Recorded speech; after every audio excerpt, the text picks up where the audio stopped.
Salut à tous les psychopathes, c'est Joker Parano et bienvenue dans le Joker Manga Time. Vous vous demandez sûrement pourquoi je vous passe le générique de Malcolm pour introduire l'émission. C'est tout simplement parce qu'on peut y voir deux rapides extraits d'un animé, et ça tombe bien puisque c'est cet animé là que l'on va disséquer aujourd'hui. Nazca est une série produite par Sunrise, c'est-à-dire les mêmes personnes à avoir produit Cowboy Bebop la même année. Nazca sera initialement diffusée en avril 1998.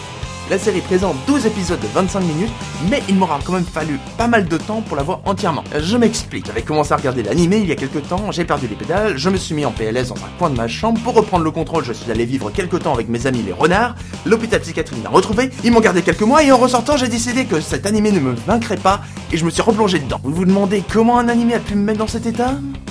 Vous allez le comprendre au cours de la dissection. Ce coup-ci, plutôt que de vous expliquer grossièrement l'histoire de cet animé, on va rentrer directement dans l'épisode 1. Oui, je spoil dès le début de la mission, mais c'est pour que vous compreniez mon état d'esprit. L'anime commence par un tournoi de kendo, sport que je ne pratique absolument pas mais qui m'a l'air relativement populaire au vu du nombre de personnes présentes dans ce championnat. Alors qu'un combat est en cours, on suit Miura Kyoichi, qui est en retard pour assister au tournoi. Dans sa hâte, il bouscule une jeune femme qui passait par là, et à mon grand regret, ceci est un bouquet de fleurs et pas un bébé aux cheveux rouges. Il s'excuse et reprend sa course. Arrivé au tournoi, il rencontre son maître de kendo, Tate Masanari, qui participe au tournoi. Dans leur dialogue, on ressent une grande complicité et une amitié profonde. La jeune femme que Kyoichi avait percutée arrive, c'est Kiritake Yuka, la fiancée de Tate. Le tournoi reprend et Kyoichi et Yuka assistent au match de Tate. Tout se passe bien, la vie est belle. Plus tard dans le tournoi, c'est-à-dire à la finale, alors que Tate est en mauvaise posture, il réussit à changer le cours du match en se transformant en guerrier Inca portant une putain de lame dorée en transperçant son adversaire. Mais après ça, il reprend sa forme normale, gagne le tournoi en ayant fracturé les côtes de son adversaire et arrêtera sa carrière de kendo après ça. Normalement, vous devez être en mode « What the fuck ?» Donc je vais laisser un peu de côté le scénario pour vous présenter les autres personnages.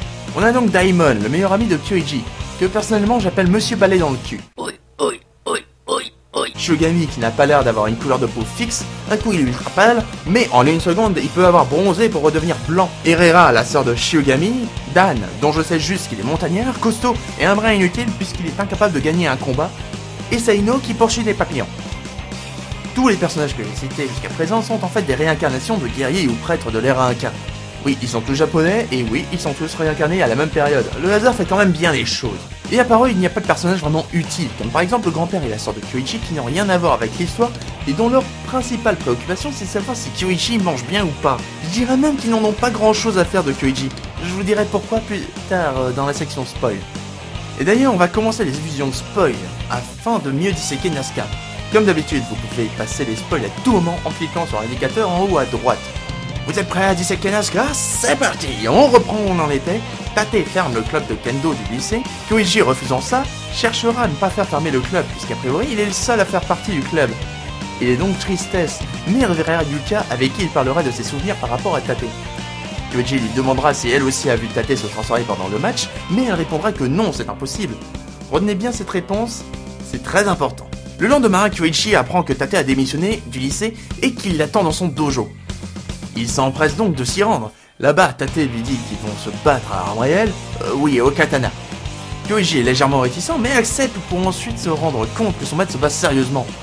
Au cours du combat, il se retrouve en tenue de guerrier Inca sur la terre sacrée d'un nom que je ne prononcerai pas puisqu'il est imprononçable, et Tate lui apprend au cours du combat qu'ils sont des réincarnations.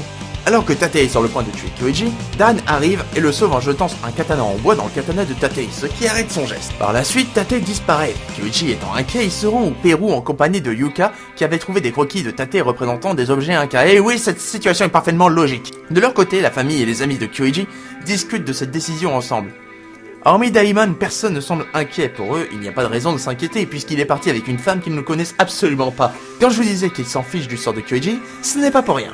Yuka et Kyoichi arrivent finalement au Machu Picchu, mais ils ne trouvent pas Tate. Ils sont donc un peu déception, mais à ce moment-là, il y a un brouillard et une énorme statuette dorée représentant le poignard Inca sort d'une cascade de nuages. Un pont apparaît au-dessus du vide, ils décident bien entendu d'y aller, et après un passage incompréhensible dans lequel ils verront un combat du passé, ils se retrouvent au lieu sacré de machin et font face à Tate qui leur parle encore de réincarnation. Alors que Tate veut tuer Kyoichi, puisqu'ils étaient ennemis dans leur précédente vie, Yuka s'interpose, puis un énorme mur de lumière s'interposera également. Après ces deux tentatives ratées d'éliminer Kyoichi, Tate s'en va. Afin de sauver Yuka, Kyoichi prend son apparence de guerrier pour la transporter, ce qui donne un air étrange à la scène. Pour raccourcir un peu l'histoire, Tate trouve d'autres réincarnations pour servir sa cause. On aura les gentils, à savoir Kyoichi, Yuka, Saino et Dan, et les méchants, c'est-à-dire Tate, Daimon, Shiogami et Erira. Kyoji met à peu près 4 épisodes avant de comprendre que Tate est méchant. On apprend également que Tate veut libérer un truc appelé Iratetsei afin de détruire une bonne partie de l'humanité. Il fait un test sur une ville qui sera finalement détruite. Après ça, Tate trouvera une dernière réincarnation en la personne de Galos. Pour empêcher Kyoji de se faire tuer, Yuka décide de rejoindre les rangs de Tate puisque dans son ancienne vie, Yuka était une grande prêtresse et qu'elle est la seule à pouvoir recevoir Iratetsei. Par la suite, les méchants vont mettre en place la cérémonie pour libérer Iratetsei. Daimon, qui se rend compte que ce qu'ils font, c'est pas bien, va tenter d'éliminer Tate mais n'y arrivera pas. Tate voudra donc le tuer, mais Kyoji arrive et sa simple présence arrive à faire courir Tate sur place. Parce que sérieusement, regardez la position à laquelle Tate se trouve par rapport à Daimon, et regardez bien à quel moment il arrête sa course. Mate! Kyoji-kun. On est d'accord que là, il aurait déjà dû l'avoir tué. D'ailleurs, j'aime beaucoup sa façon de courir. Je suis un homme crabe. Mais finalement, Galos se rebelle pour sa propre cause, avec le poignard Inca et il tire un rayon de lumière sur Yuka, ce qui permet de faire briller la porte d'Iratetsei. Tate se libère, Daimon dessine des géoglyphes dans le ciel, ce qui crée une tornade qui emporte Galos, la statue en or géante apparaît et ils sont tous emportés dans le passé sur un champ de bataille de Nazca, entouré de morts de cette bataille. J'ai beau savoir qu'ils sont morts, ça ne m'empêche pas d'avoir l'impression que ce type en arrière-plan fait le poirier. Regardez-moi les gars. La suite est tellement what the fuck que je vais la résumer au plus court. Tate veut tuer Yuka, Shiogami veut tuer Kyoji, mais Dan s'interpose pour que Kyoji puisse empêcher Tate de tuer Yuka, mais Tate est sur le point de le tuer lui. Donc Daimon se met sur la trajectoire de la lame de Tate pour mourir à la place de Kyoji, mais finalement il ne meurt pas. Kyoji est colère et se bat contre Tate, il domine et au moment de le tuer, renonce de le faire parce que son maître était vraiment trop gentil par le passé. Tate est donc sur le point de tuer Kyoji, mais Shiogami se prend lui aussi la lame de Tate parce que lui, il aimerait bien être celui qui tue Kyoji. Ou alors Tate a empêché Shiogami de tuer Kyoji, je sais pas vraiment. Je crois que c'est la deuxième possibilité la plus cohérente, mais les images ne me permettent pas de l'affirmer. Après ça, Tate et Shiogami ont l'air de valser et finissent par se jeter dans le portail de l'Iratetsei, afin de servir de sacrifice pour refermer le portail. Et ils disparaissent dans une pause qui pourrait servir à la couverture d'un yaoi. Et c'est la fin. J'arrête là pour les effusions de spoil, notez que je n'ai parlé que de l'histoire contemporaine de l'animé et que je n'ai donc pas parlé de tout ce qui se passait dans la période Inca. Alors, que dire de cet animé? Eh bien, on peut déjà dire qu'il lui manque quelque chose de très important. La cohérence!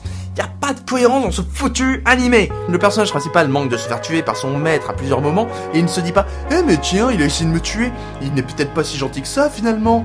À la place, il regarde un tableau que le mec a peint en disant « Un mec qui a peint un truc aussi beau ne peut pas être aussi méchant !» Et puis même si on part du principe que c'est de la fiction et que du coup ce n'est pas le même univers que le nôtre et que du coup il ne correspond pas à notre logique, l'anime n'arrive pas à être cohérent avec lui-même. Par exemple, je l'avais déjà dit brièvement, Kyoji demande à Yuka si pendant le tournoi elle n'avait pas vu Tate dans une tenue différente l'espace d'un instant. Et elle lui répond que non, il a dû rêver. Un épisode plus tard, elle montre un croquis à Kyoji sur lequel on voit la forme guerrière de Tate, c'est-à-dire le guerrier Yawar. Kyoji prononce le nom du guerrier et Yuka semble étonné de voir que Kyoji l'a également vu sous cette forme. Un épisode. Il n'a fallu que d'un seul épisode pour que la logique change. En gros, j'ai passé tout le visionnage de l'anime à hurler la question suivante. Mais pourquoi? Mais pourquoi Tate se souvient de toute sa vie précédente alors que Kyoji ne l'a que par morceaux? Mais pourquoi certains personnages semblent entièrement guidés par leur ancienne vie et d'autres non? Mais pourquoi des guerriers Inca se sont réincarnés en japonais au même moment? Et le pire, c'est que l'anime cherche à donner des réponses à certaines de ces questions. Mais c'est encore moins logique. L'exemple le plus concret, c'est quand ils expliquent la réincarnation en japonais par... Mais si, bien sûr, c'est parce que les japonais et les Incas ont un passé commun, c'est parfaitement logique. Non! Pour moi, ce n'est pas logique, et ça n'explique pas non plus pourquoi ils sont tous réapparus en même temps. Même dans les images, ce n'est pas cohérent. Dans un épisode, un des personnages se fait attaquer par des mecs en skateboard. Regardez cette image, et osez me dire qu'il n'y a rien qui vous choque. Je rappelle que c'est un gang, que ce sont des racailles. Alors pourquoi le type en arrière-plan porte un t-shirt Peace and Love? Et si vous êtes comme moi, il y a une chose qui va également vous énerver. C'est la manière dont le héros ne se fait pas tuer tout le long de la série. Il y a plusieurs moments où il est sur le point de mourir et finalement il est toujours sauvé par quelque chose. Un coup c'est le sub qui est stoppé par un katana en bois, un autre c'est quelqu'un qui se met sur la trajectoire de la lame, la fois suivante c'est un mur de lumière. Il y a même des fois où l'anime se fout carrément de vous expliquer comment il s'en est sorti. À un moment il est tranquillement sur un pont, Shiogami vient aimablement lui donner un coup de sabre, il tombe dans la rivière, il est sur le point de passer dans une broyeuse, on nous fout un flashback, et dans la séquence suivante il se tient debout à côté d'une voie ferrée. Je n'ai qu'une chose à dire, vive le Deus Ex Machina qui rend absolument tout possible. Je vous mets au défi de compter le nombre de fois où il survit à une attaque. J'étais carrément rendu à gueuler sur les méchants de le tuer.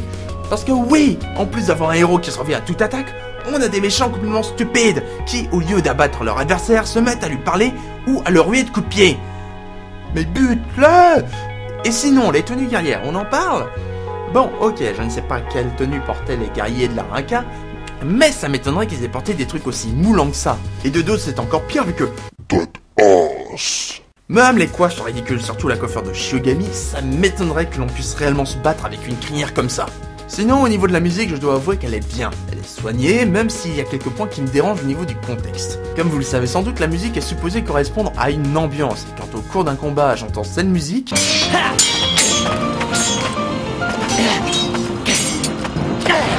j'ai l'impression qu'il y a un petit problème de contexte. Il y a une musique, et là je pense que ça ne vient que de moi, mais je trouve qu'elle ressemble un peu à la musique des Feux de l'amour.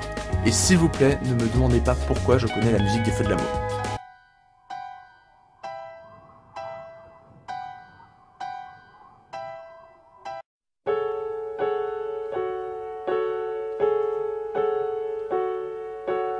Mais sérieusement, quand on a cette impression sur une musique supposée correspondre à une situation légèrement angoissante, ça change la vision de la scène. Ah, et puis chose importante, Natsuka tente de mêler à certains moments des décors 3D et des dessins 2D. Et faut être franc, lors de ces scènes, j'ai eu les yeux qui saignaient. Beaucoup. Qui saignaient beaucoup. Jugez par vous-même, mais je ne pense pas que vous trouviez ça génial ou joyeux. Et enfin, le point qui m'a le plus énervé dans cet animé, il y a des idées qui auraient pu être intéressantes, mais qui ne sont pas assez approfondies, et l'exemple le plus frappant selon moi, c'est le personnage de Erera. Pour faire simple, elle est amoureuse de Shiogami, et à un moment donné, elle se rappelle que dans son ancienne vie, elle était sur le point de se marier avec l'ancienne incarnation de Dan, alors que Shiogami était un de ses ennemis. Et ça, c'est un point que je trouve intéressant. Le conflit psychologique entre sa nouvelle vie et son ancienne vie. Est-ce que, comme les autres personnages, elle sera totalement guidée par son ancienne incarnation, ou alors sa nouvelle vie prendra le dessus? Et malheureusement, la série n'en parlera pas assez et mettra très rapidement cette situation en arrière-plan. Et ça doit justement être ça le gros problème de cette série. Ne pas réussir à aller au bout de ces idées qui sont trop rapidement happées par le flot d'incohérence et de la lenteur à poser le contexte. Le fait que Kyoji mette plusieurs épisodes à comprendre que Tate est méchant m'énerve simplement parce que ça dure trop longtemps. Alors qu'en soi, c'est logique que le personnage soit désorienté après le changement drastique d'idée de son maître. Et malgré tous les mauvais points que j'avance sur cet animé, je vous conseille quand même de le regarder. Oui, je sais, c'est incohérent, mais malgré le fait de m'être énervé dessus, il s'avère que certains effets visuels m'ont bien fait rire, et après avoir été sur quelques sites, j'ai découvert que quelques personnes ont aimé Nazca, donc ce n'est pas parce que je n'ai pas aimé que vous n'aimeriez pas. Et puis après tout, il y a quand même 2 extraits qui passent dans le générique de Malcolm. La dissection est terminée pour aujourd'hui, et n'oubliez pas de laver vos outils pour la prochaine fois, on risque d'en avoir besoin.